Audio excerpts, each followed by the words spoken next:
Welcome to the Health Innovation Summit. The session will start in 5 minutes. Please take your seats and silence your electronic devices.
Ladies and gentlemen, I want to welcome you to the Health Innovation Summit. How y'all doing this morning?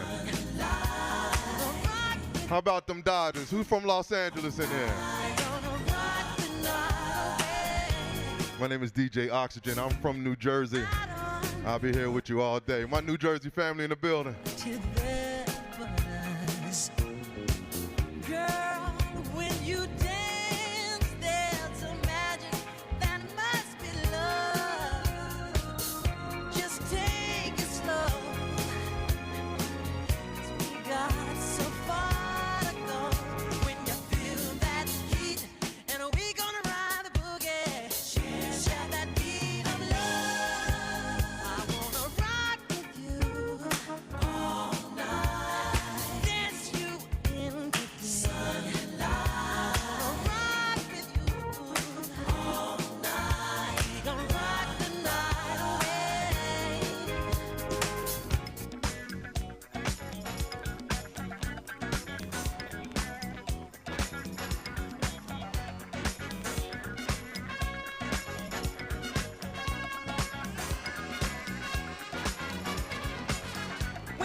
Voice turns my ear all the way on.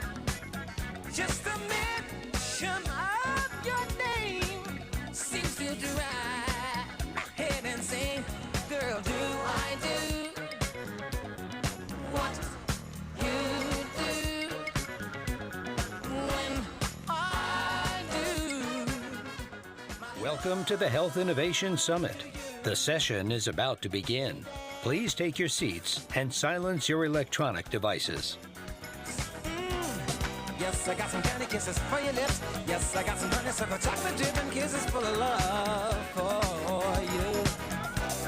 Yes, I got some candy kisses for your lips. Yes, I got some honeysuckle chocolate dripping kisses full of love for you. My life has been waiting for your love. My arms have been waiting for your love to arrive. My heart has been waiting so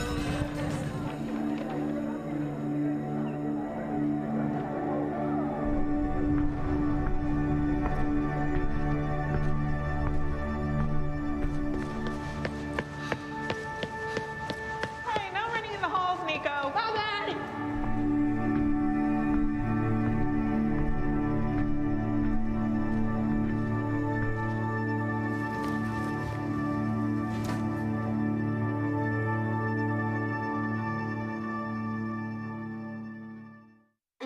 When there's a great scientific discovery, it's not one moment that defied possibility. or one point that changed everything. It's many. A miraculous breakthrough only comes by risking failure over and over. Increasing our potential to improve patients' lives means we never settle. Transforming the practice of medicine demands going all in on artificial intelligence. Every day, our team rises to the challenge to pursue what once seemed impossible, to lead innovation in clinical trials, and to break down barriers for those who need it most. These moments may seem small, but to our patients and their families, these moments are immeasurable.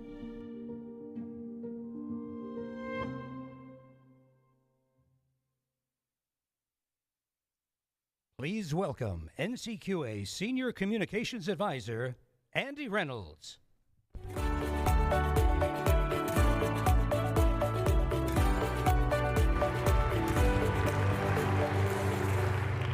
Good afternoon. Welcome to the Health Innovation Summit. We're glad you're here to be part of the largest conference that NCQA has ever organized for people who care about better health care. If you look to the person on your left and you look to the person on your right, count yourself, 2 of the 3 of you are returning to this summit from our previous summits the last 2 years. Alumni will realize that we have made significant changes, improvements at your suggestion this year. One of those improvements maybe you've already been a part of, and that was the pre-conference sessions this morning. We added that so that you could get a head start on all of the learning that these 2 to 3 days of togetherness in Nashville offer. Another enhancement new this year at your request are peer-to-peer sessions. That's so you can take a break from the regular classroom learning and get to know the people around you, learn from each other. Our Meet the Expert opportunities are new this year, and that's so you can hear from the leaders who run the projects and programs at NCQA that interest you. That also means you'll hear from leaders at other organizations, including CMS. So, to our alumni, thank you for those suggestions, and welcome back. If you are among the 1/3 of us who are summiting for the first time, welcome to the party. Emphasis on party. It's Halloween, and we're in Music City. Maybe you can set the theme or see the theme we're setting here with the DJ. There's certainly a lot to talk about in healthcare. Many people have next Tuesday on their mind. We want to have fun while we're together. Maybe in spite of or precisely because of those larger pressures, we want to make sure that we take advantage of everything available in Nashville. So, best example of that is tonight, our Music After Dark social. Expect costumes. You're welcome to come in costume. We'll have a DJ, karaoke, and you get to meet quality luminaries such as Garth Hooks and Molly Parton and Sailor Swift. We do encourage costumes, and Yankees, Dodgers fans, yes, your paraphernalia, hats and jerseys from your favorite teams, that counts too. You've come to the right place. At this point, I'd like to let you know that it's important to remember that our summit is spread out over several floors of this enormous property. We're in the middle floor. Be sure you go upstairs and downstairs. Our advice, see it all, do it all. The app for this program is the best way to find your way around. At this point, I'd like to introduce someone who made it possible for us all to be here. She founded NCQA 34 years ago as a 2-person operation working out of borrowed office space. Today, NCQA has more than 500 people who, along with many of you, have helped make quality improvement part of the fabric of American healthcare. Please welcome NCQA President Peggy O'Kane.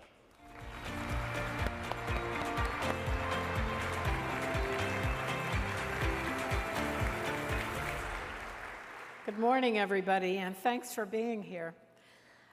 When we started 34 years ago, I think we had no idea that this thing was going to be as big and as complex as it is.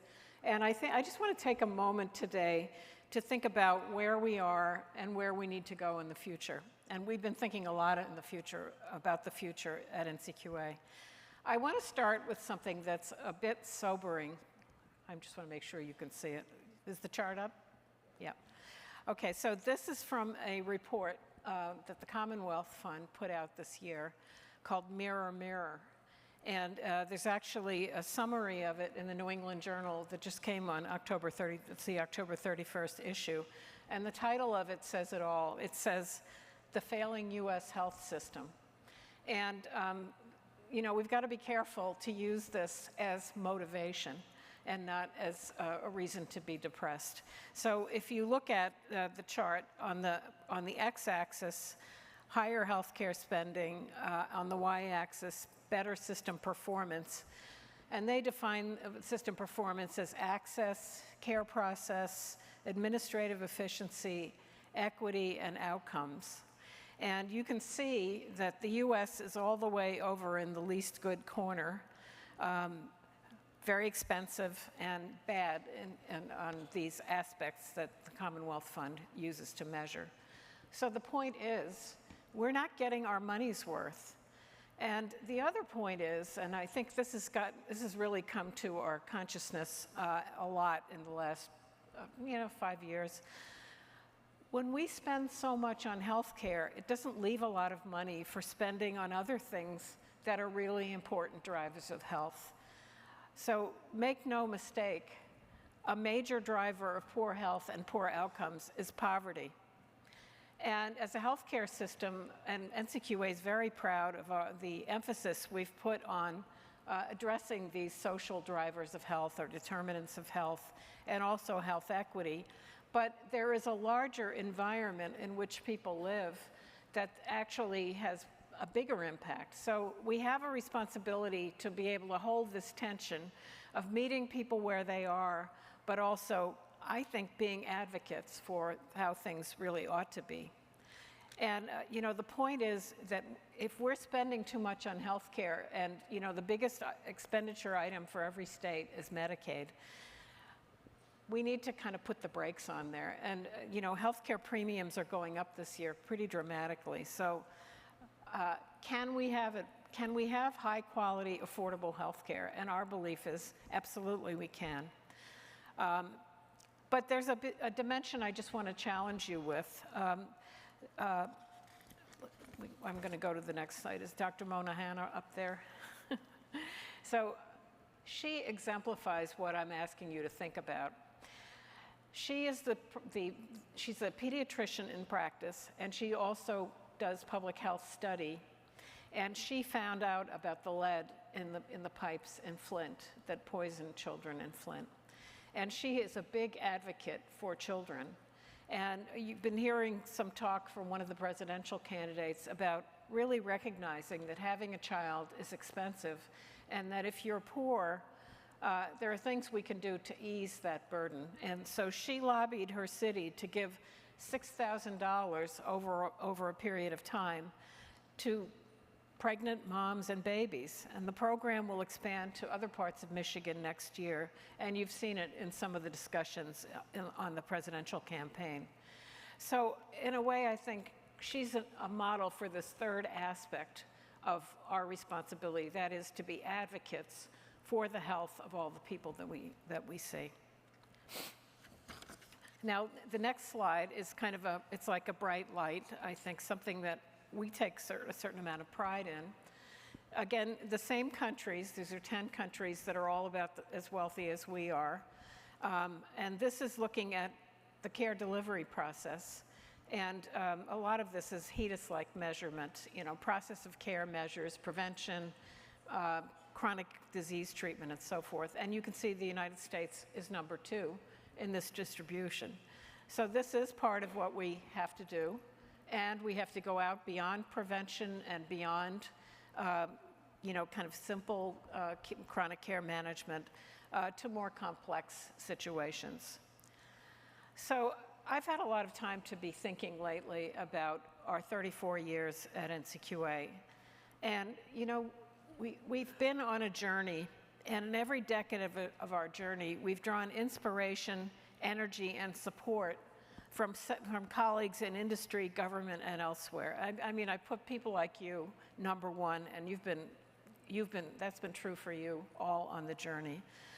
But in the beginning, it was really employers who, at that point, were really all into having an HMO agenda for quality and affordability, and who were very sophisticated thinkers about quality. So they helped us put population health on the map as a real thing, and that was not true before. We've learned the importance of prevention, systematic delivery of care, and addressing social determinants and health equity, and we've walked that talk in our programs. But I also want to be honest about what hasn't worked so well. So we've seen measurement mushroom into a duplicative and burdensome nightmare for many practitioners. And, you know, even there, I think CMS has understood this. They have published the paper on the Universal Foundation, and we and they and a number of states are really trying to get ourselves on the same page so that we don't drive people crazy with too many measures and too many mixed signals.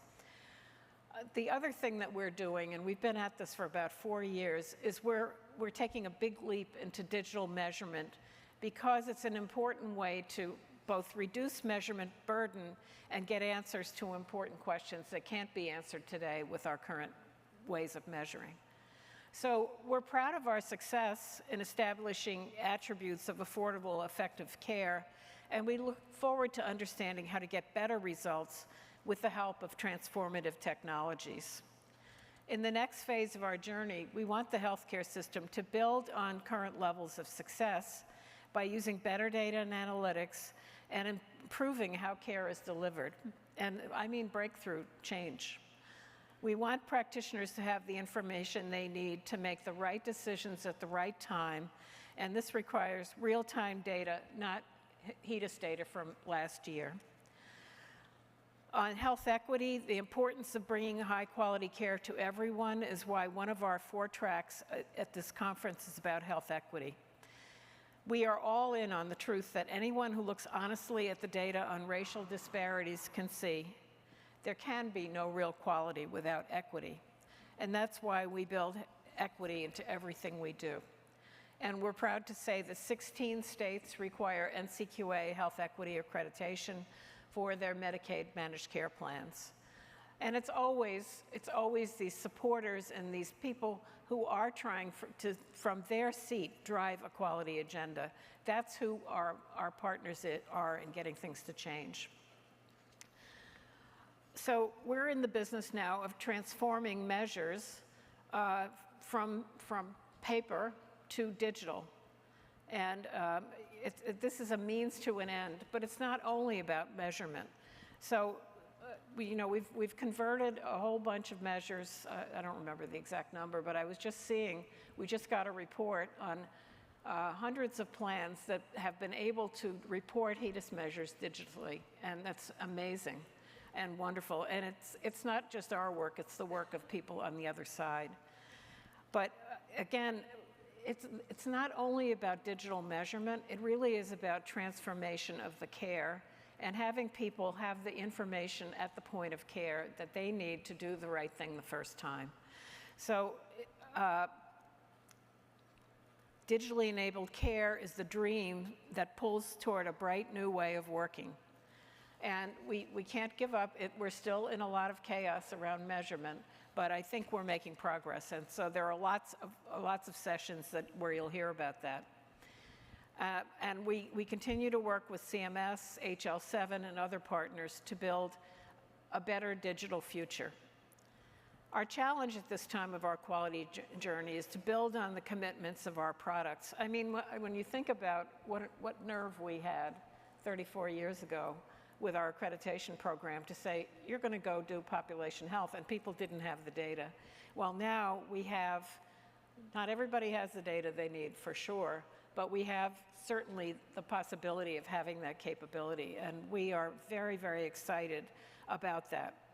we also have AI, and at the session after this, I'm going to have Dr. Robbie Pearl, who's one of the big thinkers about healthcare and about AI in particular, and we're going to talk about some of that. So we're putting a lot into thinking about the future. We're trying to do our best job at the present, and we know that you are too. And we know that it's your work, really, that makes these things happen. So we couldn't possibly host 1,300 people for 3 days in Nashville in this very fancy property without help from sponsors. So sponsors stepped up and invested in new ways this year. I thank them for their commitment to quality. And I urge you to meet our summit sponsors at the Health Innovation Pavilion. They are, by the way, the pavilion is really fun because you get to see some of the things that are just emerging. So, and the people that are staffing those booths and so on are really fun to talk to. So we also have 5 board members here. We've always been lucky to have wise and dedicated people on our board of directors. So we have Dr. Bill Alexander, Ben Chu, John Glasser, Adrian Mims, and Lynn Todman are all here. And I don't know if they have ribbons. I saw John Glasser refuse to wear a ribbon on his badge, so. Anyway, we appreciate that our partners from the Helmsley Charitable Trust who are helping us improve diabetes care are here as well. And I look forward to seeing them tomorrow at 11:30, and I'm looking forward to this session on diabetes digital therapeutics at 11:30 a.m. We are going to give out Health Innovation Awards today at 3 o'clock, and I hope you'll come to that session as well. Finally, I again want to thank you for giving up your Halloween at home with your friends and your kids to join us. There are many of you I don't know, and I'll probably not get to meet many of you, but if you see me, come up and tell me about what's going on. You work so hard in quality, and we get to kind of keep track of that and measure our progress. And your job is hard, so we want you to have fun, as Andy was saying. But we also want you to be inspired by each other and by the work that's being done. So, and now it's my pleasure to introduce Tennessee Medicaid's top clinical official, Dr. Victor Wu.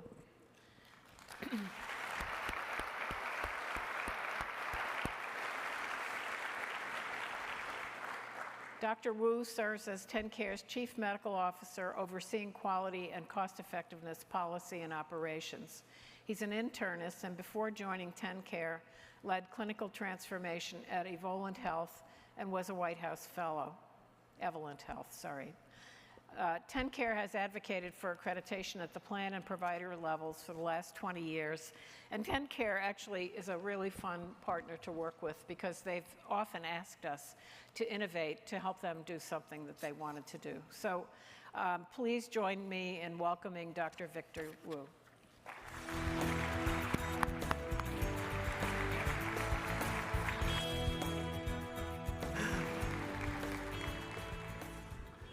Well, good afternoon. I am here just to really give a quick welcome. I'm so thrilled to be a Nashville native, a Tennessee native, and also working for the state of Tennessee to be able to see so many bright, intelligent folks in the room. I'm really thrilled, personally, really just for the next 4 days to have some white space to talk a lot about some of our top problems, opportunities as well, and to really think about and learn from the expertise in the room.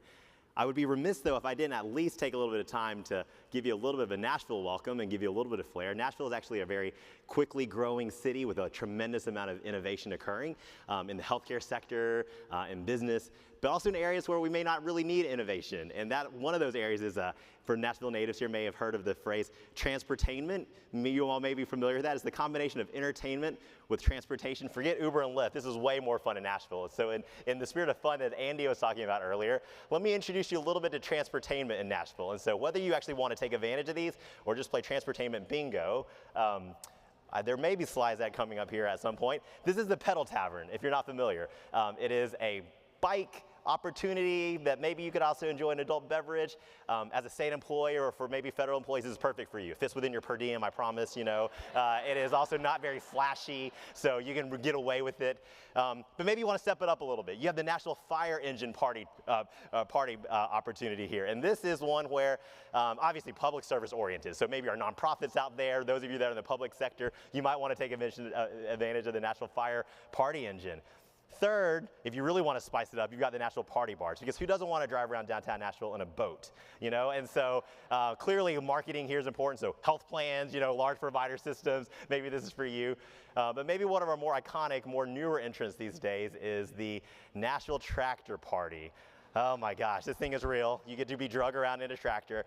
And so this is cutting edge. This is top of the line here. This is, I mean, I'm sure they're using AI and machine learning to optimize the customer experience. So clearly for our tech friends and our VC startup companies, this is where you want to be if you're looking for it. And so, well, I hope that we actually don't spend any time over the next 4 days talking about innovation in the transportainment industry. It's actually a really interesting use case here in Nashville, because there's actually 47 other variations of these. I've only chosen 4, but there's 47 other variations. And within that, now there's a lot of public policy debate around tax policy, around public safety policy, around how are we going to regulate, oversee, and really make sure we still spur innovation, but have safety through it as well.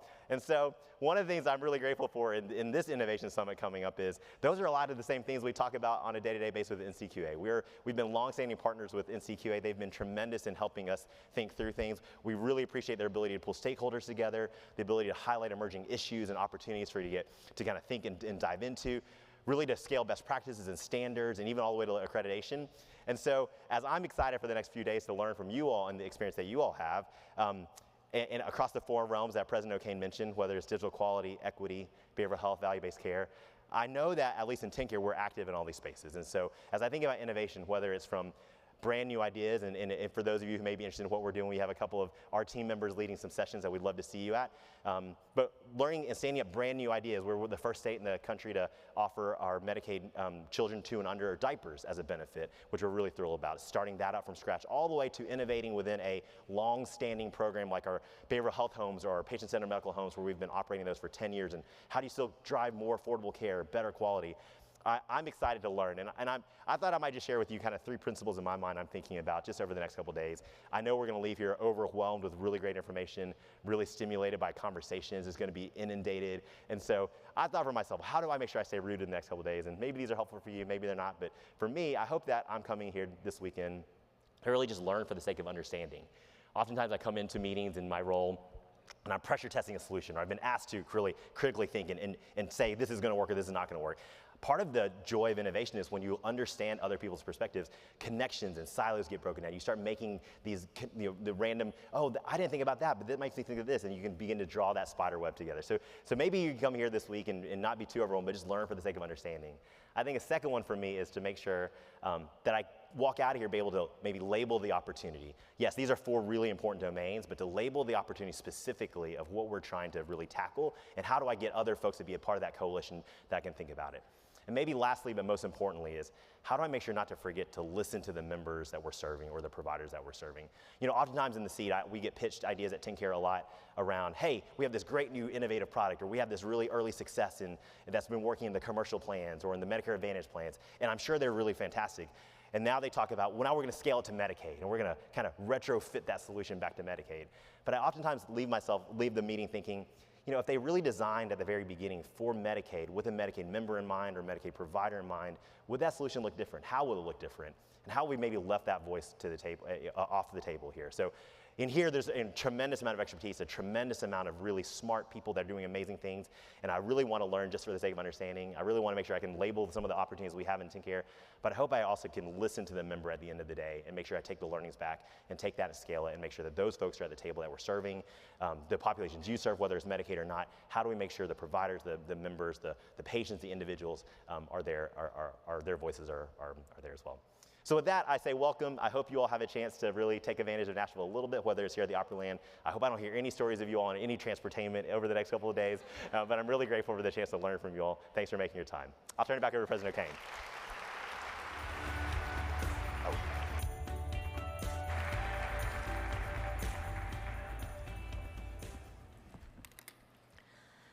So it's now my pleasure to introduce Dr. Robert Pearl.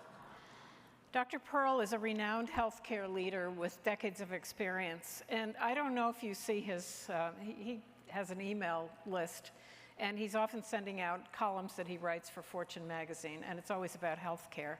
And these are among the smartest and the most challenging articles that come into my inbox.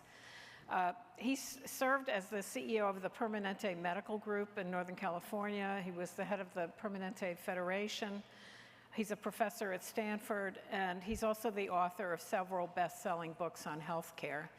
And I had the pleasure of reading his latest book, which is co-authored with ChatGPT, called ChatGPT MD. And I have to tell you, it is really a fun book. It's very approachable, and we are going to have copies of the book available. Not enough for everybody, but we're going to have copies. Well, anyway, with that, I can't wait to begin this great conversation with Dr. Pearl about the potential of AI, and also, you know, what do we want to be careful of as we try to do this. Very often in healthcare, in my experience, a great thing, a great new technology comes forward and people kind of screw it up in the implementation. And yes, I said that on purpose. And it's very frustrating to watch. So let's not do that with this. This has really got a lot of potential value. And you know, I think people are rightfully wanting to be reassured that it's not going to really mess up what we're doing. So with that, Dr. Pearl.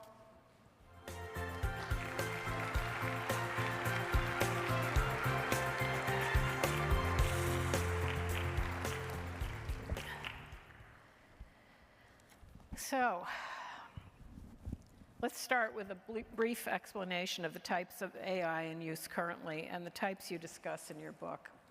So what applications, I'm going to ask you to focus on 3 use cases. What have you seen already that you think is really exciting? So first of all, thank you for having me today, Peggy, and thanks for your leadership of this organization. You conceived it, and it's amazing moving quality forward. And we'll talk about that in the context of generative AI as part of today.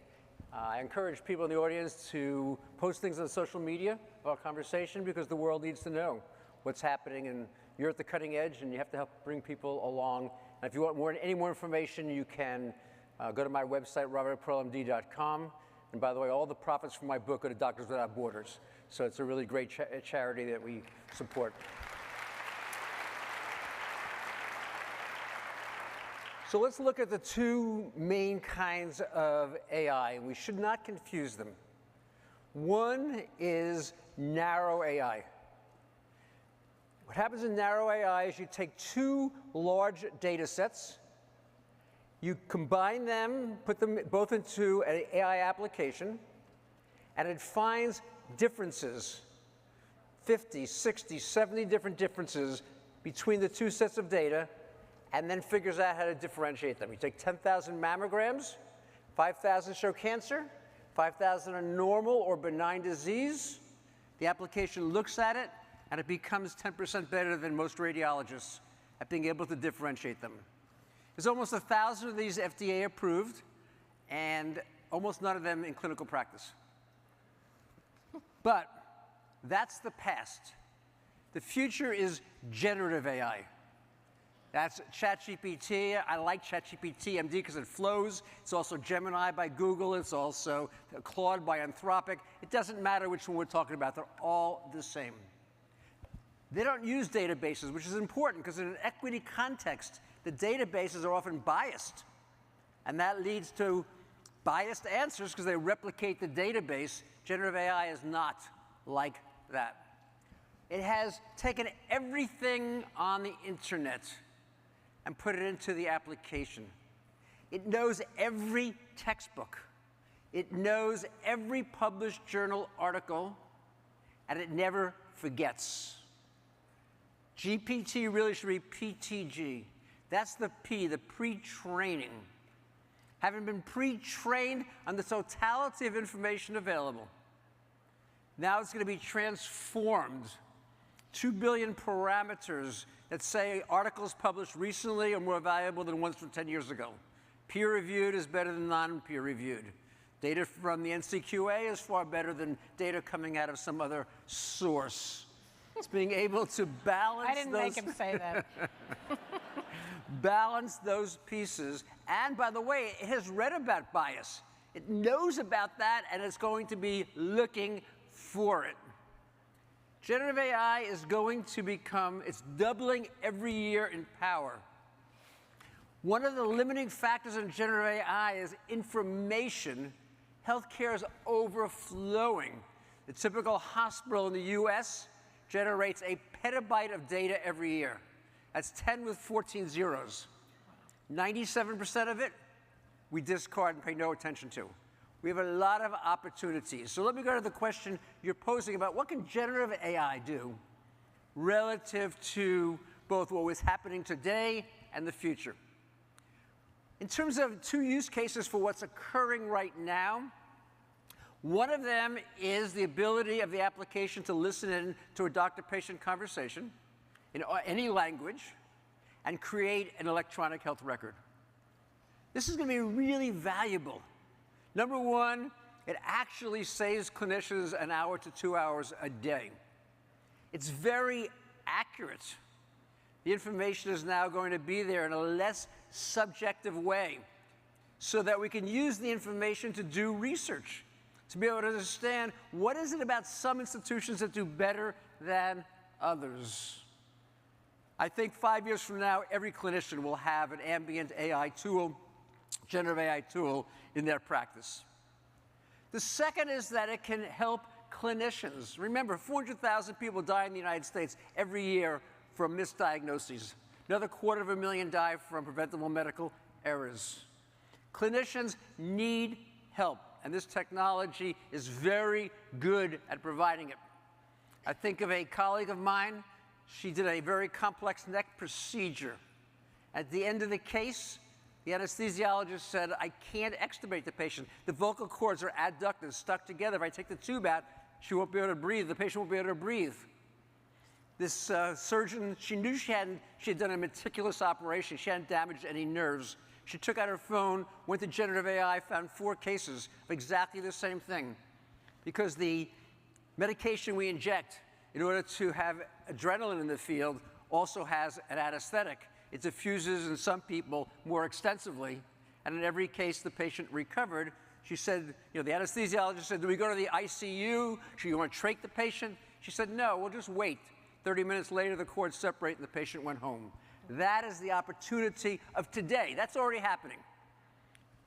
In the future, though, I want to stress that if you ask me, what is one of the 2 fundamental problems of the American healthcare system that's challenging it, contributing to the burnout, causing life expectancy to languish?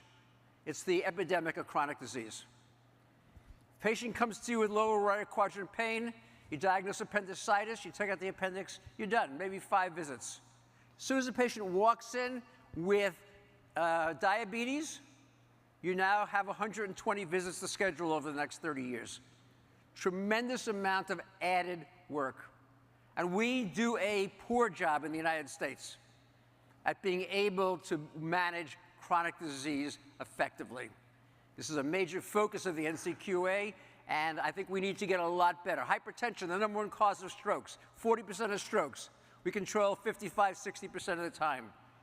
Diabetes, kidney failure, heart disease, etc., we control it even less often. It's probably around 30%. Now, why is that? And I think it's because we are not doing the things that we know we could do. At Stanford, I teach in the medical school and at the business school. In the engineering school, they have these little Band-Aids. They can measure blood pressure, pulse, blood glucose, blood oxygen, 99.9% reliability. I don't know a single clinician who's using wearables with their patients except out of research protocols. Now, why is that? Because we don't want the data. Wow, that's a strange concept. We don't want the data. Why is that? Because the patient can't do anything with it. You see a person with hypertension, you start a medication, you do 3 measurements a day. At the end of the month, you have 100 measurements. 92 are normal, 8 are abnormal. I'm doing great because 92 are normal. I'm doing terrible because 8 are abnormal. The patient doesn't know. And I don't know a single clinician who wants 100 blood pressure readings sent to their office every month. But that's how we measure it. Otherwise, what do? I'll see you back in 4 months. They come back in 4 months, the blood pressure's still up. What do we say? White coat syndrome. We see in 4 more months. The reason we don't have control is not because we don't know what to do or have the medications. We just don't do the things in a timely fashion. That can change. Continuous readings off of a glucometer. You don't have to wait for the hemoglobin A1C 3 months later. We can know exactly what's happening. The application can do a first and second derivative analysis, easy to do. And now, without even seeing the patient in the office, we can make that change. And I'll add one last piece of an opportunity, which is acute disease. You know, think about it. It's 11 o'clock at night. Someone who's not a clinician's child has 103 fever. What should they do? They go to Google. They're going to try to figure out what to do. They read about meningitis. Oh my gosh, my child will be dead in the morning. I have to go to the ER. They're lost. The application will help them. Tell them, ask them the questions. Is the child flaccid in the crib or riding the bicycle? One way, call 911. One way, basically go back to sleep and call your pediatrician in the morning. This is the opportunity, and I want to stress that with the doubling of power of the application every year, 5 years from now, it's going to be 32 times more powerful. In 10 years, 1,000 times more powerful. Don't think about what exists right now. Ask yourself the question, working with the NCQA, what can we do to manage acute disease? What can we do to empower patients 3 to 5 years from now so that we can achieve what is possible with the knowledge that we have and with the tools the NCQA is providing? Thank you. So the proliferation of AI has the potential to introduce incredible advances in healthcare and quality in health. We believe there can be no quality without equity. So first of all, I think people worry that as we roll out these transformations, once again, people get left behind. So what do you foresee as AI's impact on the digital divide? Well, I really want to applaud the NCQA for focusing on the issue of equity, and I completely agree. If you look at why the United States lags the other 10 most industrialized nations, it's not the wealthiest people who are getting care. It's the socioeconomically challenged individuals that may have a decade. 5 miles away, just in a different zip code, they have 10 years less life expectancy. And that is, I think, a major area that has to be focused on. And they have challenges because they're not going to have the access to broadband and to the other tools that are there. You know, I'm a big believer we need to create community hubs, put them in community centers or put them in religious institutions, staffed maybe with one physician, but with a lot of community workers, the people who work for social services today. Teach them to train individuals on how to use this technology. Let them come there and use the devices the way maybe we used to use in the library when computers were first coming out, and be able to allow them to understand their disease, to be able to understand the chronic disease, to be able to understand what they can do to avoid it. Help them understand how this technology can allow them to eat better. You can go in there on Sunday night, you can say, I only have X number of dollars to spend this week. I want to make sure that I get on a healthy diet with good protein, losing weight, and what do you recommend? And you'll get a list of recipes in whatever language you want with a shopping list that meets those criteria. I think this technology could actually have the opposite effect. People who live in socioeconomic areas, challenged areas, can't get access. Often there's not enough people in the community. Certainly not going to be very many people with open panels. So where do? They go to the ER. When you go to the ER, you're not going to get the preventive services. You're not going to get management of chronic disease. You're going to have the acute problem solved. And I think the technology can be not closing the gap completely. We need a lot of other things around social determinants of health, but it can start the process of education. I want to go back and stress, generative AI is not about knowledge. You go to Google, you'll get a lot of links. You'll get a lot of information. Generative AI is about expertise. With this information, you can understand your disease and know what to do. You can understand your acute problems and know what to do. And often for someone in a socioeconomic challenged, I'll say, healthcare desert, this is going to be a major step forward for them. I'm going to ask you a wonky question maybe, but so the Peterson Health Technology Institute is evaluating wearables. And you probably saw the report this week that there seems to be some good outcomes with hypertension. They put out a report maybe 6 months ago saying that wearables didn't seem to have any impact on diabetes, on blood sugar control. And it really led me to wonder, under what circumstances can you expect wearables to work? You know, you can just hand them out and then, you know, the doctor gets barraged with information, right? And nobody's really doing anything. Or if you're in a system that's working properly, you could use AI to kind of surface people where things are not working, even give some health education. But I'm very much, and I know you're a big fan of systemness too, it's really the sine qua non of really getting the most out of these technologies. I wonder if you could comment on that. I think you're raising a really important point. You know, when I was the CEO in Kaiser Permanente, we actually got to be #1 on the NCQA ranking in a couple of years.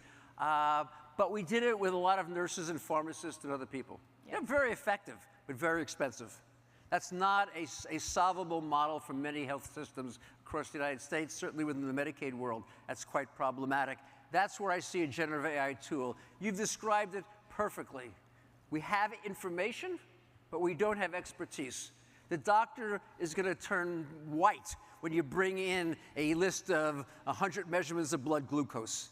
That's not what our system is designed for. You have 17 minutes. You're not going to look at all that and figure it all out. This is what the technology does perfectly. And so educating the patient, you know, I heard you mentioning earlier about some of the shifting in the focus of the NCQA around quality. We need to go from metrics to outcomes. Yep. We need to be asking the question, not did we do the right thing, but did we get the right outcome? Yep. And to do that, we have to empower patients. The idea that it's going to all happen through clinicians is just not possible in the current system. Now, I also want to point out something that I think is remarkable. When you look at the CDC data on chronic disease, the CDC published that if everyone could do the things that the best NCQA quality programs do, although they didn't say NCQA, but the best quality programs do today, not an impossibility, but what's being done, we'd have 30 to 50% fewer heart attacks, strokes, cancers, kidney failures. Now just stop and think. If we had 30 to 50% fewer heart attacks, strokes, cancers, and kidney failures, what would be the health of the American populace? And what would happen to healthcare costs? And so that's where I see the opportunity. Now, I do want to stress that right now the technology will not allow people to easily connect their generative AI tool with their wearables and be able to know what they're doing. But that's just a matter of a couple of years away. There's nothing about the technology that won't work. We just haven't figured out quite how to plug them together. When we have that, I think now we have a really powerful tool that will do blood glucose. You know, if they're on insulin, they're measuring their blood glucose. If they're not, we can use some other parameters, a wearable device to accomplish it. But being able to understand where it is and make medication adjustments, whether it's pre-insulin or with insulin, that I think is the opportunity. And I don't know any way we can do it cost effectively without using modern technology. So do you think AI, or maybe the combination of AI with these other breakthroughs, is going to help shift payment models? I think it's the opposite. I think it's going to be payment model change that's going to drive the application of generative AI. Because a couple of minutes ago, what did I talk about? 30% fewer heart attacks, strokes, kidney failures, and cancer. When I tell you, no one's going to say it, but if I had a group of hospital executives or specialty clinicians, they also would blanch because their income's going to go down. If all of a sudden we have 30 to 50% fewer coronary artery procedures, 30 to 50% fewer major resections for cancer with radiation therapy and chemotherapy, you couldn't do dialysis and kidney transplants, what would happen? So we need to figure out how do we address that. In the book ChatGPT MD, I say there are 2 reasons why technology is never used. Number 1, it takes too much doctors' time. Number 2, it cuts into their income. It's just the truth. It's not a criticism, and we need to figure out now, as soon as you move to capitation, think about all the good things that happen. You now focus on prevention. You now focus on better management of chronic illness. You now start to acknowledge your errors, whether it's misdiagnoses or preventable medical errors. As soon as you make that shift, you elevate primary care, because that is the group now that is able to not just generate the most money, but save the most money by keeping people the healthiest. I think that what's going to happen is we have to make that move. And so far, we've taken these baby steps that have had almost no impact. I believe we need to move completely from a pay for volume. The more you do, the more you get paid. Whether it's any good or not doesn't matter. See someone twice for a problem you could have solved once, you make twice as much, into a capitated system. And I know this has been a focus of NCQA for a while. Yeah, thank you. I want to have some time for questions here. I can't see very well, so I think there are probably a couple of mics. And if somebody could just alert us if somebody goes to a mic. Okay, the lights are coming up a little bit. I don't see anybody at the mics. Am I missing something? All right, so somebody from the staff, please holler if somebody goes to the mic. You know, you just exhorted us that we need to move to patient outcomes rather than care process, and we agree. Is there a way for AI to help us with that? Well, I think earlier you mentioned the fact that we could use digital tools to be able to gather data. And it can certainly do that. You can use a generative AI tool to be able to take the totality of information in an electronic health record, and it will extract for you whatever measures we want to be able to look at. So it can help with that. But I think the bigger opportunity is to really ask, you know, whatever the fundamental question is the hypertension controlled? And generative AI can answer that question, whether it takes the information. I mean, we do have that, just so we do currently collect that. All right. Yeah. Let's ask about, is the blood glucose at the level that we want? How much variation is there? What's the worst spikes? There's a massive amount of data that is sitting there that we could be looking at. Yeah, I think the generative AI could do those tools. And the nice part about generative AI tool is it's inexpensive. If you want to create a tool to do mammograms, it's very expensive to get 10,000 mammograms, to be able to sort them, to get the clinicians, et cetera. If you want to use a generative AI tool to answer a question, you can just give it the information, it will review it. That's another thing, by the way, from a use case. It's summarizing this complex electronic health record for clinicians so that before they go into the patient's room, they have all the information in front of them that they need. Yeah, absolutely, a tool like this doesn't yet exist, but it would not be hard for a company to build. Is there anybody out there? Yeah, it's like three people, lots of people. Okay, go ahead, please. Please say who you are and who you're with, if you don't mind. My name is Doronda Twig, and I'm with Sunshine Community Health Center in Talkeetna, Alaska. Thank you. Oh, long trip. Yes. Welcome. Thank you. My question is this. In regards to AI, how do you believe it could help with moving upstream in healthcare, in which we're able to provide the resources to communities that are in the desert of fresh produce?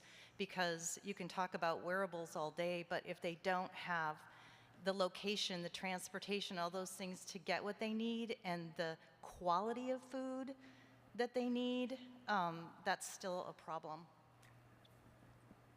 If this were a different seminar, we could talk about the impact that generative AI is going to have overall on productivity amongst U.S. workers and the dollars that become available and saved. But we don't control that in the healthcare environment. So what I would say is that the technology will allow, let's be very specific, Medicaid and socioeconomically challenged areas to come out ahead as a winner. But it has to understand that there's a transition that you have to go through. You have to first invest in making the applications available. And you're absolutely right, transportation's a big issue, so you need to be sure that you have enough centers where these community workers are, so that people can walk there or maybe take one bus, not 3 buses to get across town to be able to access it sitting and playing. But ask yourself that same question I posed. If we had 30 to 50% fewer heart attacks, strokes, kidney failure, and cancers, what would the Medicaid cost be? And as soon as people could understand that we have an affordable solution to empower patients to be able to manage chronic disease and therefore avoid these very costly, life-threatening problems, I think we could find innovative Medicaid leaders who would be willing to make the investments on a transitional basis until we start to get the return. And once the return starts to happen, it becomes a virtuous cycle. Thank you. And just one last note, and that is that I know we focus on chronic disease, and I understand what you're saying about prevention, and I think that healthy families make healthy communities, and I think we really need to focus on the families and the young children. Thank you. Thank you. All right, next person, please. Hi, my name's Serena King. I'm from Central California Alliance for Health, and a lot of the communities we serve are rural farm and labor camps. And when I hear you talk about generative AI and people being able to help themselves, I think about our populations who maybe don't even have access to the internet, don't have service where they are. And so I'm curious to hear your thoughts about reaching these more rural populations, similar but different from the question before me. I think the rural population is one of the best and most valuable ones to use these type of tools. I access OpenAI, ChatGPT on my phone using cellular. So as long as they have a smartphone with a cellular connection. Now, if they have no connection to the outside world, it's impossible. But if they have some way of connecting, and most people are going to have some way of connecting, now you can use the application. Because what's the situation they face? It's an hour-and-a-half drive to the nearest care center. Maybe the road is snowy or problematic sitting there. Should they go? Should they not go? They can't have a clinician an hour and a half away managing their hypertension, their blood glucose, their heart failure. They need to have a tool in their home that's capable of that, and this tool is going to allow it to occur. The challenges of rural health are massive. Again, we're not going to solve them here, but the tool is going to be, again, I'll say the same thing, most applicable in socioeconomically challenged areas and in rural areas, not because they have a bigger problem with health, but because they have fewer services, greater distance, all of the inconveniences that make it almost impossible to get the quality of care that they deserve and need. Yeah, and I think there's some inequity. We have 2 minutes and we have 2 more questions. Okay. I just wanted to say, I think there's inequity with access to technology as well, and that's something when we're talking about equity, we should think about the access to technology can also be limited for some of those populations. Yeah. Thank you. Hi, my name is Michael Blumenthal with Nations Benefits.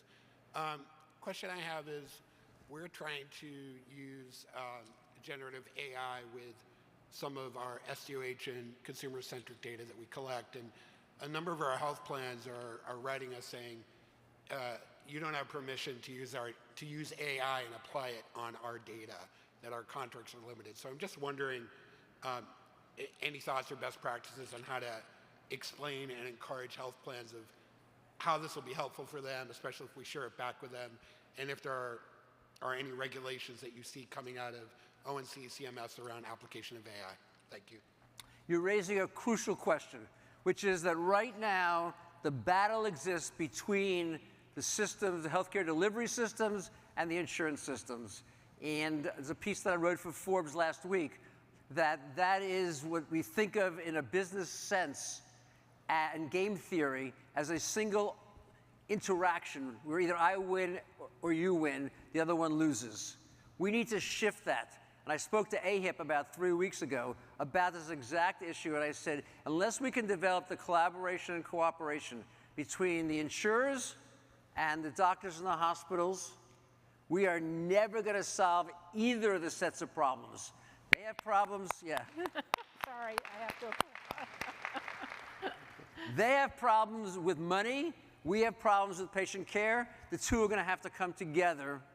And so I would say that's the conversation, and I'm hoping, again, that some enlightened insurance company is going to say that. Now, ChenMed on the East Coast is able to accomplish that and has done it incredibly well, but they're almost an outlier. Kaiser does it because of the insurance and delivery system, but we need insurers everywhere to recognize this is the right way to go, and we finally have a tool that will allow us to be successful, and they're going to have to be willing, again, to fund some of the transition. We're going to have to be willing to take some of the risk, and the two together, I think, can elevate for the patient. In the end, a dedicated clinician working with an empowered patient using a technology tool will achieve far better outcomes than any one of the three alone. Thank you. Last question? This is the last question. Hi, Robbie. Ben Chu, member of the board, former colleague at Kaiser Permanente. Good to see you again, Ben. Good to see you too. Chairman of the NCQA board. Right. And I'm a firm believer in what you're talking about, the power of generative AI in the future. But I wonder if you would speculate a little bit on the impact on the healthcare workforce. And I say that for a couple of reasons, right? First of all, the chronic disease management, if generative AI is really there, you really need a different point of care person, right? Especially if we're going to deal with people who are socioeconomically challenged and in rural areas. You really need a local, maybe community health worker type of person to help the person navigate the insights from generative AI in order to achieve the maximum output. On the specialty side, there are going to be many, many tools that will allow specialists to do things a little differently. All of the imaging stuff really could be done right now without a lot of human interaction, right? And you don't really need that human interaction with members or patients. So just the makeup of the healthcare delivery workforce should be different in the future. And I know that doctors are worried about that right now because of the income potential. But ultimately, if we embrace it, there are going to be different models of care that are actually going to get better results. So speculate if you will. I never speak to a conference that I don't get asked about it. And I'll tell you what I tell everyone. In the short run, and by short run, I mean next 10 to 15 years, there's no risk. Why is that? Because first of all, we're short doctors. We know we have about 110,000 fewer physicians that we need, particularly in primary care. Number two, what we know is that there's 71,000 people who left last year, more will leave this year. Number three, even if we had enough people, 17 minutes is not enough time to take care of a patient. So we need a lot more people. We can't afford to hire twice as many people. We can't train them. And by the way, we have the same shortage of nurses and everyone else. So we have such a gap now between what we really need to give excellent care. You know, I was just reading that the typical primary care physician has 57 things to do to achieve the best quality. It would take 27 hours a day. It's not possible. Let's recognize that. So I think the first thing is that we can fill in the gaps. It's similar when the ATMs came along and everyone worried about losing bank personnel. Now it's going to change their jobs. Don't get me wrong. So that's the first thing that I would say. But you're absolutely right. And that's why I talk about these healthcare workers. I think that's a very important group of individuals that we've not used adequately. They're all working right now in social services. They're in Medicaid. They're in the city governments. They're all over the place. We need a lot of them to help people to be able to use these tools to manage their health and achieve it.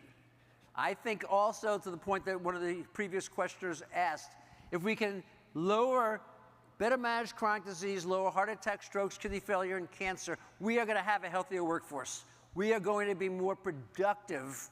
We are going to be able to have a better society and community, and I'm hoping that we'll use some of those dollars to be able to elevate the social determinants of health in the places it's so deficient. Thank you so much for having me today, Peggy. Thank you.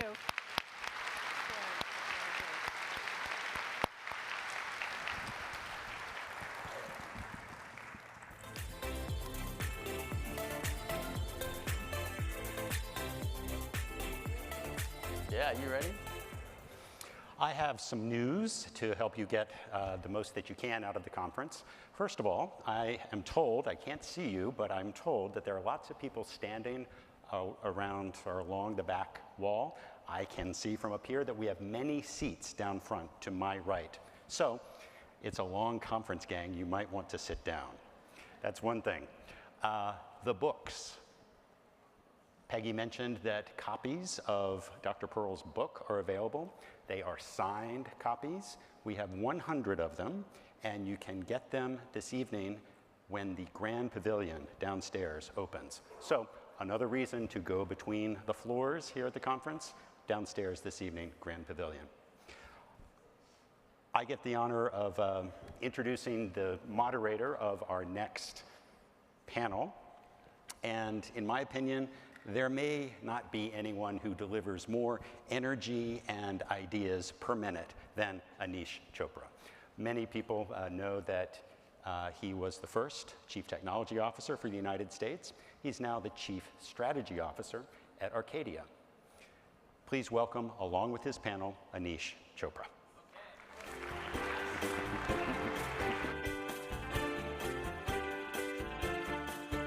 Here we go. We're going to have a lot of fun this session, and I'm eager to have all of you think about finding ways to engage, because we're going to have a little bit of a deeper dive. That was a great discussion, by the way, on AI. We could actually spend the entire time on AI, but I think what we're going to try to do is go a little bit deeper on the role of interoperability in pursuit of better patient care. I'm going to introduce my panelists in the form of the following way. I'm going to interview one by one briefly, then a group discussion, and then I'm going to have you all come in. I've known and respected our panelists for many, many years. So I'm going to start with my friend Mark. Mark had been part of the early OGs in data sharing. The Indiana Health Information Exchange program, I think, was probably one of the first, if not the first, to kind of pool the data and make it useful in the community. So I thought maybe just to spend a few minutes, Mark, why don't you just share a little bit about your history with iHigh, and we'll use that to segue into a conversation about what we need to do today, which is to make sure we get data to its highest and best use. Tall order. And obviously it's been a journey a lot of us have been on for a long time. But this key problem of bringing the data together for a particular patient so that we have a comprehensive view, whether that's for clinical care, quality assessment, predictive modeling, whatever it might be, I think is still, to me, the sort of goal or the golden ring that I'm trying to get to. And IHIE, we really started out small, if you will. It was a very simple problem of, on the same medical center, we had a Veterans Administration hospital, a county hospital, and a university hospital that all shared patients. And I would be a resident there, and you'd get this phone call, hey, we're transferring this heart transplant patient back from university to the county hospital, and here's the one page of information. Okay, so having that data, so it's the same problem I think that we're tackling, but we have come so far in many ways, but as all of you know also, we have so much more to go to get to that golden ring. And it's the same set of issues, I think, at the core here. One is we have standards, and that's a great and critical part, whether it's terminology standards, transport standards like CCDA, HL7V2, FHIR, and those continue to improve and get better. What has been slower than I would like for sure has been the, I'll call it careful adoption of those. And part of that is because it's hard. A lot of my colleagues talk about semantic interoperability, making sure you've got all these nuances right. So for example, we were talking in the green room beforehand about the example where you can have handoffs of data and you're thinking about the data in different contexts. So a mammogram was performed. So that may show up in a CCDA, properly structured, properly coded, wonderful, somebody did a great job, but now I'm going to use it somewhere else, and I think about it as, is there a report? Is there a result from this mammogram? And maybe I don't even care what it is, I just want to know that it was actually done. And so how we translate, and semantic is one of those weird words that informaticians like to use, but understand it the way it needs to be understood is still at the heart of the problem. So while I think, and having watched it, as you say, from sort of the last 20, 30 years, we are light years from where we were. I mean, it's pretty incredible today. It varies by region, it depends on the markets, but it's pretty amazing, the volume of data and the number of people that we're able to access and share data between payers, providers, other participants in the healthcare ecosystem. But we've still got a ways to go in fixing it's the nits at the edge is how I think about it. It's things like the example I just talked about, or the example that when creating a CCDA or even a fire resource, depending on how the health system configured their EHR, that depression screening data might not be in the same place across all of their different clients. And obviously some EHRs have been a little more systematic about that, more variability in others. But even in the most systematic of implementations, there's variation at that level. And so that data might not show up the first pass in the CCDA. So one of the things, and this goes back, as you say, to using the data is the only way that you really build the quality in, because everybody has a different view and a different way of looking at it. And so when we look at quality, we can start to get our arms around for quality measurement, what good data looks like, what it needs. So Mark, I wanted to, that was the softball, tell us about your story. Now I'm gonna hit you hard. Here's the nature of the question. You wore many hats in your life. You've been at the EHR platform, you've been in the HIE, and you've been working at a payer. Can you share a bit about the life of a data element? So as you think about, what does it take to calculate a quality measure, for example, understanding that that patient's blood pressure was recorded. Where was it originated, and how many IT hands did it get converted and transformed and passed around, and then ultimately into the hands of a submission for reimbursement? Can you walk us through a little bit about how you think about that journey? Yeah, and I think that journey has at least three big phases to me. One is the phase inside of the health system. So like that blood pressure being recorded, whether it's transferred off a piece of paper perhaps and typed in, whether it's captured automatically from a device, which obviously more systematic we can make those things, the better. But even with it beyond that, in that EHR, as you know, many health systems have multiple electronic health records within the same health system. So bringing that data together into a data warehouse and standardizing at that level. And again, this is where the standards sometimes don't play nice for us, right? You might think, golly, wouldn't it be wonderful if when that blood pressure recorded, it's recorded as a LOINC code and it can just flow through seamlessly. But there's reasons you might not do that inside of the EHR, and especially like laboratory values. They're a good example where I need to know it came from the Northeast laboratory or from the Central laboratory or from the, whatever it is. So there's additional context and information that are needed, but it's these transformation steps, exactly as you say, I think, where we have the most risk for tripping it up. So that's sort of the first chunk. So the optionality inside the electronic health record, and then the processes because of the variations in all of the things that are trying to happen. I think the middle is, in some ways the most daunting, and by the middle I mean moving it from the health system to, say, a payer, and how you do that. So there's the standards question, is it a flat file? Please don't. A CCDA or a FHIR or something else. But also the pathway that it takes. To your point, many convoluted pathways today, sometimes direct, depending on the scale, but that's not a very scalable answer. Many health systems have lots of partners, and building direct connections is hard. Through HIEs, like IHIE, in theory, will help a lot, but you can run into issues there with, again, the transformations that are necessary to align information, or through aggregators, or through EHR vendors as aggregators, or we hope more so directly through national networks where there's fewer hands touching it.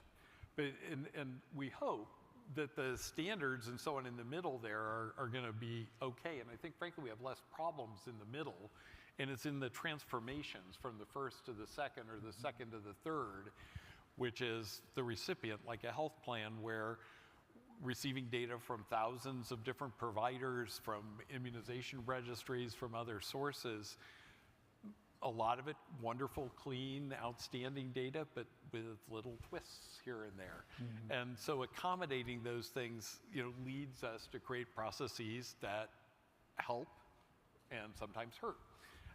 And so those, there's that whole set of transformations there. So I think it's really, when we think about interoperability, we often think about that middle piece of things going from a health system to a payer, or from a payer to a health system like claims data or something like that. But I think it's really at the edges. It's at those interfaces, which is always the problem, and any computer scientist will tell you that's where the problems are. It's the interfaces.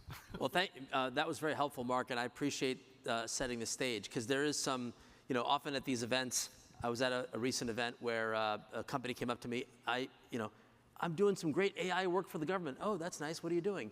Well, I am using AI to read a fax that comes into the VA from a community hospital on Epic, and it's converting it into raw data, which I map to fire. I'm in fire, Anish. I do fire. And I'm crying. Why are you doing this? This is so dumb. And so, hence, we're going to fix this. Laura is our fairy godmother of the QHINs today. Laura runs Kanza, and she is one of the OG 7 federal, CMS recognized or ONC recognized qualified health information networks. Laura, you had your start in data sharing in part through a HRSA grant for community social needs work in Kansas City. Maybe take us back a ways, and then we'll come forward to the life as a QHIN. Well, first of all, let me just tell you how thrilled I am to be here with all of you. This is my very favorite conference, and I love the opportunity to really meet you and hear what you're doing, because the things that you care about are the same things that we care about at Kanza. So Anish is right, and I have a feeling that some of you in this audience will remember that back in 2004 in Kansas City, Missouri, go Chiefs, by the way. In Kansas City, Missouri, we received a HRSA grant to create a network to connect our safety net providers together. We had a bunch of free health clinics, we had FQHCs, we had public hospitals, and we were particularly worried about our HIV patients being able to transition between all of those different settings of care. And so I just luckily happened to be the person that was responsible for leading this initiative. But I had no idea about technology or interoperability, but I was responsible for this HRSA grant. And so we created an exchange in Kansas City called the Kansas City Bi-State Health Information Exchange. And at first I thought, nobody's going to say that, Kansas City Bi-State Health Information Exchange. But pretty soon it became the KCBHIE. And some of you may remember that. We built it on a Cerner platform because, of course, at that time Kansas City was Cerner City. We didn't call it Kansas City anymore. We just called it Cerner City. And so we built it on a Cerner platform, and it worked. And so when we actually started to have some funds becoming available through the ARA program, the American Recovery and Reinvestment Act, we were able to actually have quite a bit of expertise and background, already had vendors in place and knew what we were going to be building. And so back then, you'll recall, all of the states received money to build their own health information exchange. There were a lot of good things about that and a lot of bad things about it. One thing that was bad is that for those of you who have been to Kansas City, Kansas sits right here, and there's a road that runs right down the middle between Kansas and Missouri. It's called State Line, imagine that. And people cross that state line every day, and they have no idea that when they do that, that their medical records are not going to cross with them because these HIEs were geographic based, that their insurance may not cross with them. And so we were trying desperately to resolve that problem. Now, fast forward to where we are today. And I agree with you that we've made a lot of progress, but darn it, we should have made more. is what I'm telling you. I'm in this business day in and day out for 20 years, and there's no excuse that we are still where we are today in terms of interoperability and all of you not being able to get the medical records on your patients in a way that you can actually use and consume, whereas clinicians, you can see all the information from all the locations that the patient's gotten care at in a way that you actually can provide direct care to the patient. I mean, I had a doctor from Salina, Kansas. I'm sure some of you know where Salina is. It's on the way out to the Rocky Mountains, and so a lot of people go through Salina on their way to go skiing. But he called me and he said, Laura, I just got 272 documents across your QHIN for one patient. He said, what would you like for me to do with these 272 documents? He said, I've got to provide care to this patient in 5 minutes. So what would you like? And you know, it's a fair question, right? It's a fair question. We've created the ability to transport the documents, and I mean, I think it could be better, but the QHINs are really making progress. We are a QHIN, so I can say that. We're making progress. But we can't deliver 272 documents to a doctor and expect for him or her to be able to provide good care to a patient. The other thing is that, you know, my friend Anish here, we've been friends for a long time. And I love the fact that he has a real job at Arcadia. And this is true. He has a real job where he has to see day in and day out the failures of the system that all of you are living in. And we're trying hard to fix it. The reason I'm here at this conference, just like you guys, is we're trying to fix it. Now, one problem is data quality. And that's why you're all here. And frankly, that's why I'm here. Because it's not enough for the HIEs or the QHINs to say, we're going to go get the data and deliver it to you. We've got to deliver you something that is meaningful and helpful. And so, and also, if it's wrong, right? If the data is wrong, that could be a serious patient health issue. And unfortunately, the data is often wrong. So we focused, for the last 5 years at Kansa, we've focused on data quality. We have, I'm going to say this, I might be wrong, but I think we are the largest DAV accredited organization in the nation. We have over 500 organizations that are fully accredited as standard supplemental data. If you're not working with an organization that is helping you get your DAV accreditation so that you can have standard supplemental data, you need to find one. And I'm your girl, so just give me a call. So let me say this. We also have been on the journey on digital content services. This is one of the things that I think is incredibly important, that we can actually compute HEDIS measures and we can do it accurately.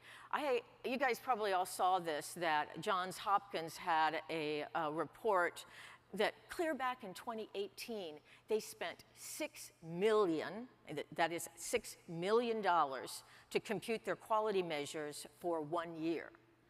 And I hear from all of you all the time how hard it is for you to take the flat file claims that come from your payer. Like you have 6 payers, right, or 10 payers. You've got 10 flat files all coming from them. You have to look information up in your 6 portals from your payers. I hear how hard it is. And you may have different EHR systems. Your hospital might be on Epic or Meditech or Cerner, but your clinics are on eClinicalWorks or NextGen or God knows what. You know, there's a lot of EHR systems out there. And you've got to bring all this data together and calculate quality measures. The administrative burden on you and on the payers is unconscionable. It's wrong. And we've got to fix it. And that's why I'm here today to tell you we haven't made as much progress as we should have in the last 20 years, but we're making progress. And you being here today is it's so fun and enlightening for me to see all of you here, because that means you care about it as much as I do. Okay, but Laura, so now I do the softball to get ready, but now we're going to get to the substance of this. So at the moment, the QHINs that were announced a year ago, January, have been operational for treatment purposes, which means doctor-to-doctor exchange. The payers in the room are not necessarily allowed into the party unless and until we see permission to use a new model called the TEFCA for Operations. Now that's been live since July. You are responding, you're supportive, you're on board.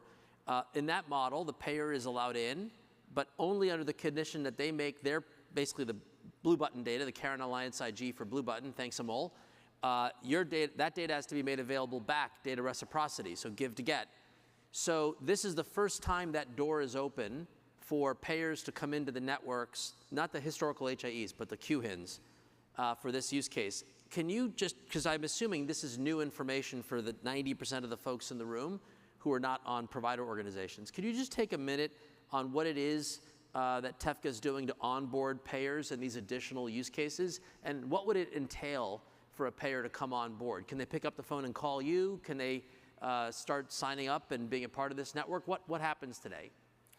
So I remind people on a regular basis that I'm under a federal NDA, non-disclosure agreement. And so if Anish asks me questions that I don't like, I just say, oh, sorry, Anish, I can't answer that. I'm under a federal NDA. But this is a real opportunity for TEFCA and a real opportunity for you as providers and also for payers. Now, for many, many years, people have asked me what's the most important thing in health information exchange. And a lot of you in this audience know the answer to that, because the answer to that is trust. And trust is, it is at the core of the business that we do. Providers must trust payers, right? Payers must trust providers. There must be reciprocity, and there must be proper alignment of incentives. Providers are going to get something, payers are going to get something, and together, when you align the incentive appropriately, you're going to have a win. Now, that means somebody's going to give up something, right? Somebody's got to give up something. Sometimes that something is money, but somebody's going to give up something. So TEFCA has the promise to solve a lot of the problems that we have today in quality measures and in quality calculations and in getting data for purposes of HEDIS, getting complete data for purposes of HEDIS, getting data for risk adjustment, getting data for closing care gaps. TEFCA has the promise of that, but it requires at its core trust. And for the last year, what Mickey Tripathi and the ONC and the RCE have been doing is building a trusted governance framework that allows organizations, providers like all of you, and payers to trust each other that when a provider makes data available to the payer, they're doing it for proper purposes. And those are called purposes of use.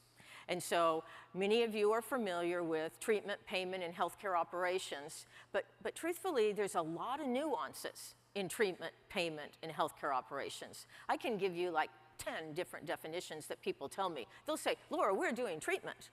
And I'll say, no, tell me exactly what it is that you're doing. And we'll kind of delve down into it, and it turns out that actually they are some sort of company that needs to be able to look at a patient's chart in order to determine if they want to sell that patient some durable medical good or something. So the important thing here is that for TEFCA, that we actually have clear guardrails and guidelines for everyone. I don't think this is easy. And I can tell you that we have sat through so many meetings. I mean, I can't even tell you the hours that we've put in to try to get to the place that we are today. And not just me. I mean, we've got all the other QHINs that are there, Epic, Health Gorilla, No2, MedAllies, and now we've got some new ones with Commonwealth. We've got, you know, Oracle announced yesterday or the day before they're going to become a QHIN. We saw that HealthX is joining Commonwealth. SureScripts is coming to the table. eHealth Exchange, I was talking to an EHR vendor yesterday that also is in Kansas City, but not Cerner, and they said we're going to become a QHIN. And, you know, and so there'll be a lot of QHINs. You'll have a lot of choices about which QHIN you want to participate in. And I'm confident that we have hit the tipping point where QHINs are going to happen. Because what they will be, and this is the way I explain this to my mom. She still doesn't know what I do, but this is the way I explain to my mom. A QHIN is a super highway. Like in Kansas, it's I-70 that goes all the way across the state to the Rocky Mountains. That is what the QHIN is. HIEs are the on-ramps and the off-ramps of the superhighway. And some EHRs will be in the on-ramps and off-ramps. Some EHRs will be a part of the superhighway. But this is how we build the infrastructure for our nation. And it's very clear, I think, for those of us who sit in those meetings, that it's not easy. I don't know how many of you are participating in a QHIN. I can kind of see you. Is anybody here participating in a QHIN? I mean, anybody participating? Actually, it's a great question. While Laura's going, anyone? Anybody? I don't see a single hand. But this is kind of the important point. So at the moment, to QHIN or not to QHIN is the question. And I do want to get to Abdul, so I'm going to come back to you, Laura, because we're going to have to make an impassioned plea here on why and how people can be a part of it. We are advertisement. Amol is over here with the Bulk Fire Quality Coalition. We are very open to all participants to be a part of the NCQA initiative to test whether the new modern rails can be used to calculate at least 3 quality measures, the same 3 that CMS mandates for MSSP ACOs. And so come in, the water's warm, and we'll talk about how the QHINs can play a role. Let me get Abdul. You've been patient over here, my friend. You and I worked in the government together. You were over at NIH, but as I was teasing, you really were ONC family. And so part of what you did was work on some of the crowdsourcing initiatives and inspiring entrepreneurs and innovators to compete. Can you just share maybe that first cancer challenge that you may have worked on, a little bit of context and history of your background? Absolutely, I love these softballs. Also, I do want to say Happy Diwali, right? Happy Diwali. The festival to our brothers and sisters in the Indian subcontinent, Happy Diwali. Thank you.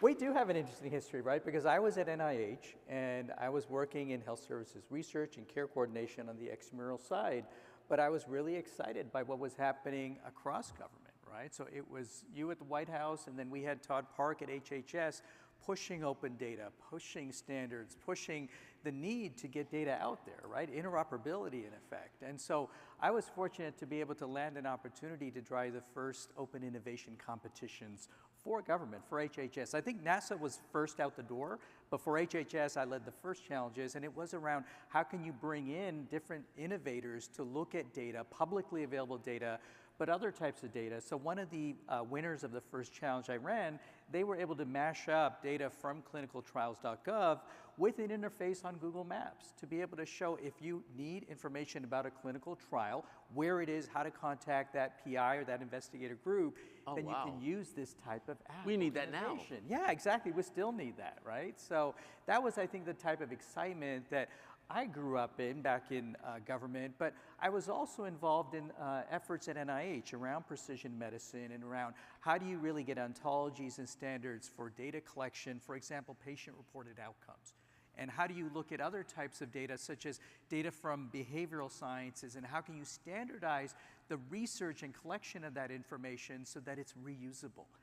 And so now I've been with Amazon Web Services for 3.5 years, and I'm very excited because our mission on the global healthcare team at AWS, to me, I see no difference between what we're talking about here writ large, which is we want to be able to help facilitate and make it easier to digitize information, make it connect, to be able to drive the quintuple lane, to improve access to care, to lower cost, to improve quality.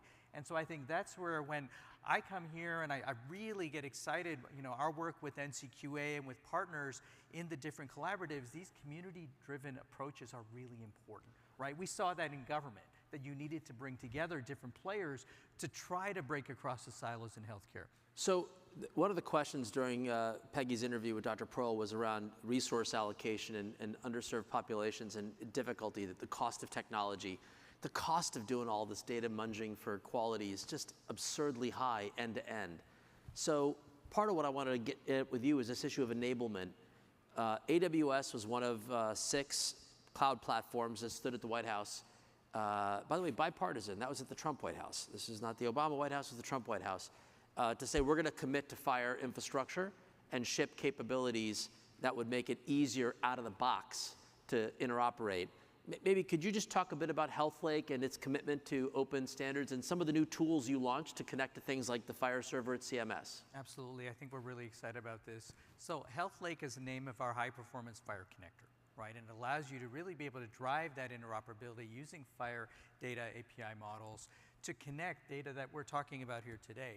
And so recently, I know the team announced a new capability where beneficiary claims data API, you're able to do ingestion, you're able to do extraction, you're able to run these workloads in queue so that it allows you to then take away some of that, we call it the undifferentiated heavy lift, when it comes to a lot of these operations around transformation, around use of data and make it usable. But I'm also really excited because we've been working with NCQA to really look at how to make HealthLake able to calculate digital HEDIS measures.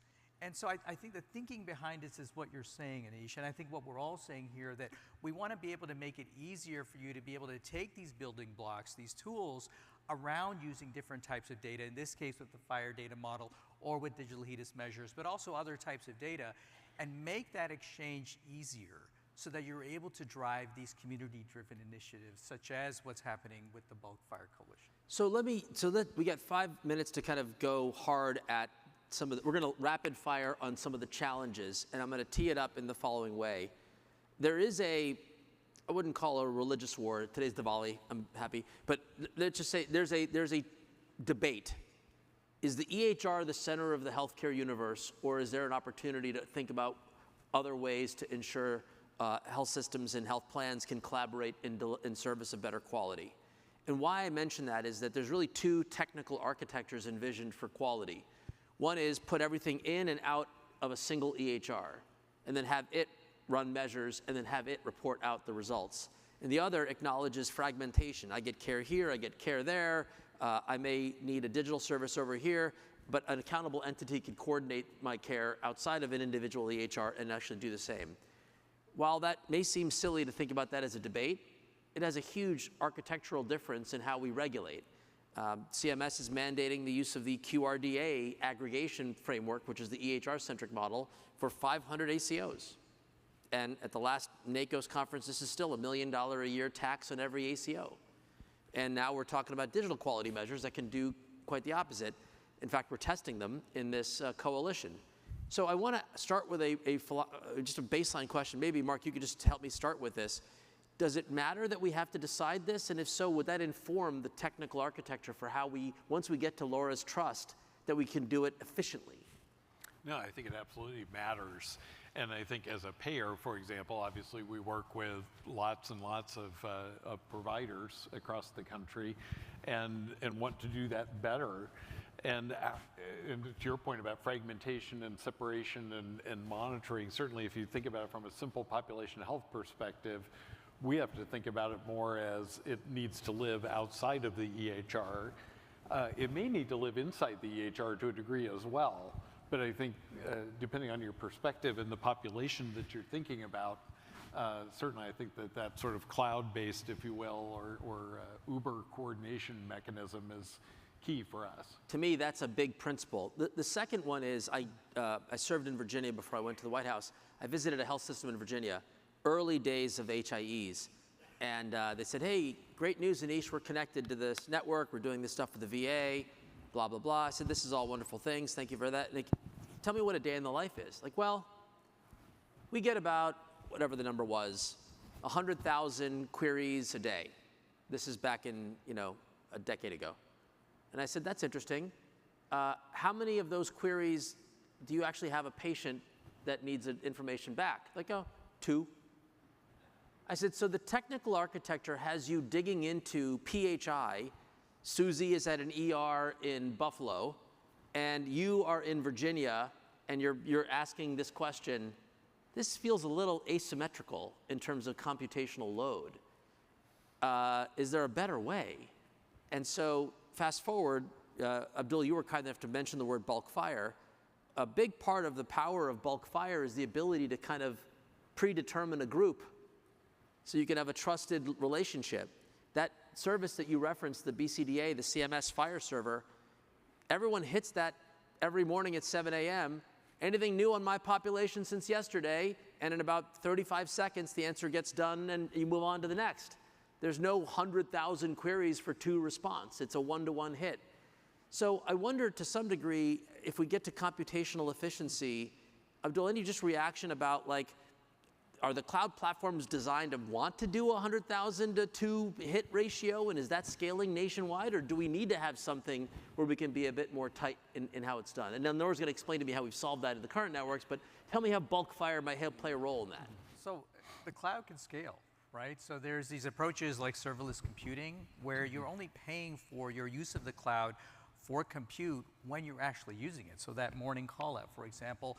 But if you're not going to be paying for it. So I think one answer to your question, Anish, is that the cloud allows you this ability to scale as needed depending on the computational needs and the data journey or the data sharing requirements, be it within an entity or a partnership or across different partnerships.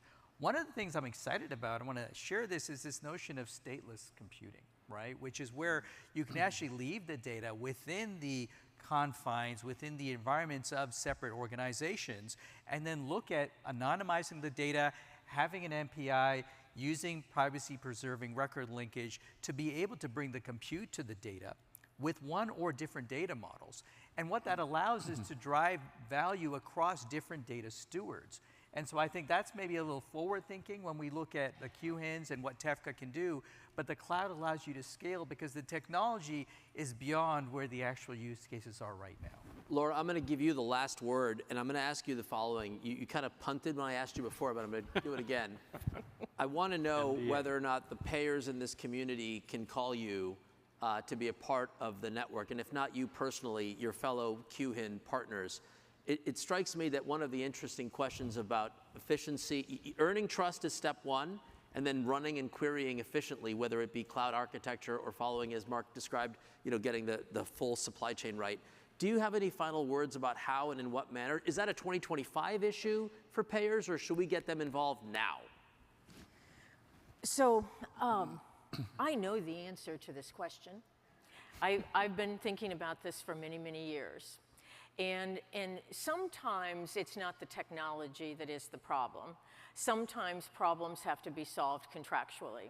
And for the payers in this room, there is an easy solution to how you can get data for healthcare operations and for payment off of TEFCA.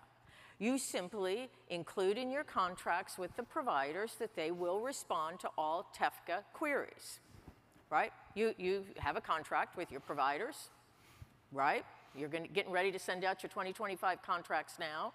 Those providers are going to sign them. One of the requirements will be to be in your network as a payer that those providers have to respond to all TEFCA queries.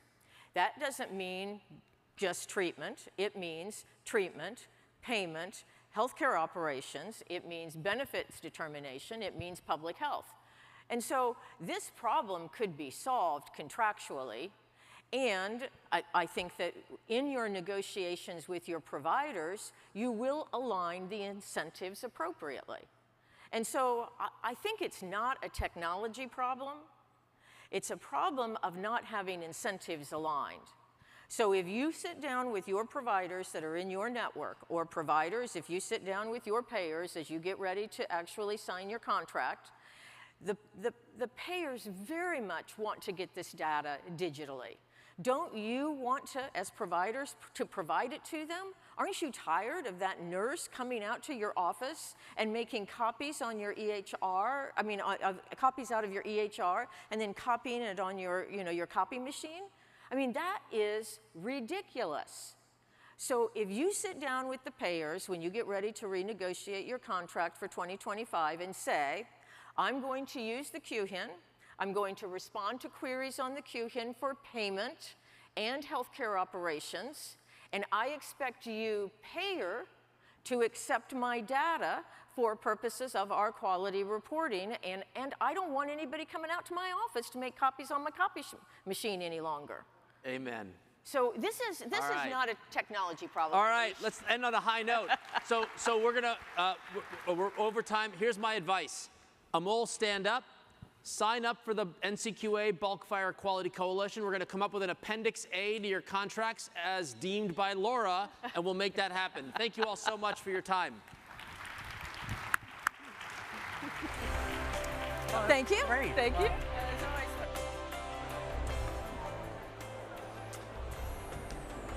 It's time to go to concurrent sessions, so please go to the sessions that interest you. Thank you for being part of our opening keynote discussions.